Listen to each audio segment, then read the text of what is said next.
Here's a little extra warning that this is gonna be one of the lesser family-friendly entries.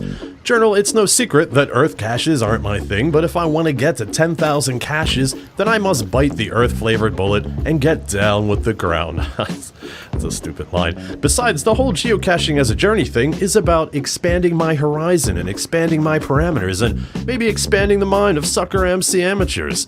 I'm in Stockton, New Jersey, and the subject of the first Earth cache is a brownstone quarry nearby, and no, brownstone are not rocks you wipe your ass with, although my experiments put it on par with other rocks for that use. And while the CO's questions are all geology related, he does spend a chunk of text relaying information about the terrible explosion here, as reported in the New York Times 1888, which is why we're watching stock footage of papers being delivered. Yes, I realize this is from like 1930, just roll with it.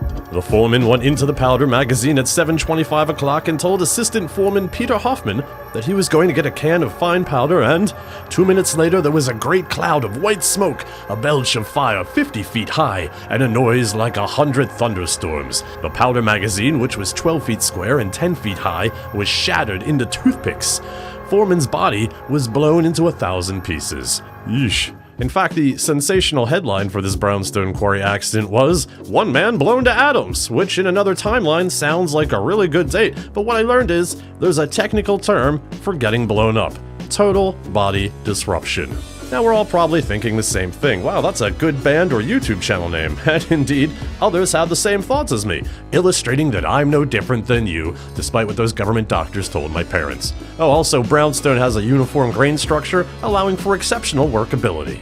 In Philadelphia, there is an Earth cache centered around this sign and rock formation where I share the information that I learned and will never forget. Journal, I think I got everything I needed for this Earth cache, and I learned something that I think will stay with me, and that's that rocks have cleavage. I don't know if I'm looking at cleavage right now, but I do know that no matter what joke I think of, it's already been thought of by horny geologists, cracking wise about cleavage. My gut instinct was correct, and I don't care if I sound like a tittering grade schooler hearing some double entendre for the first time. Tittering.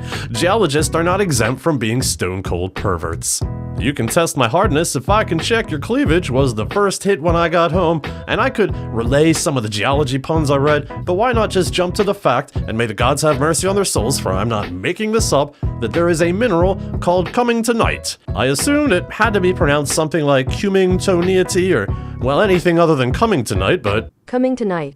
Nope, that's how you say it. Cummingtonite. Let's slow it down. Cummingtonite.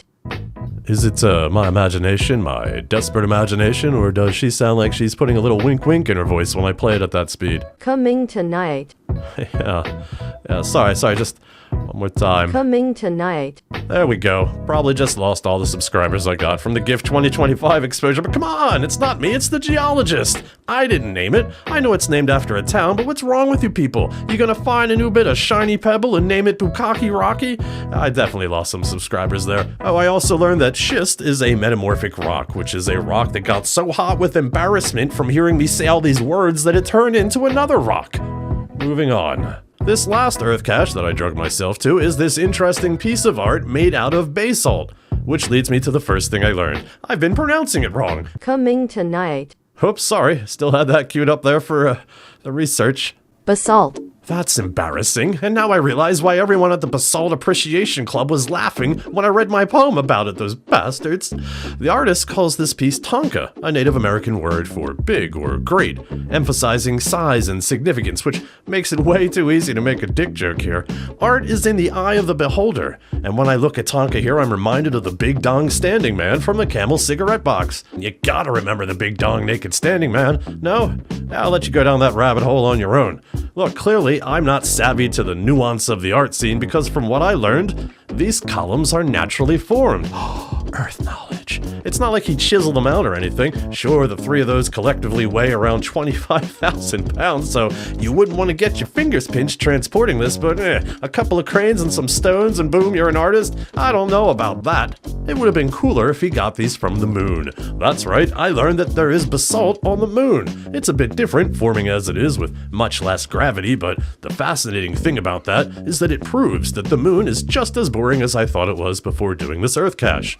So there are the 3 Earth caches and some of the things I learned along the way. I can't say my opinion about Earth caches has changed too much, but my opinion about geologists certainly has, you perverts. Be safe out there.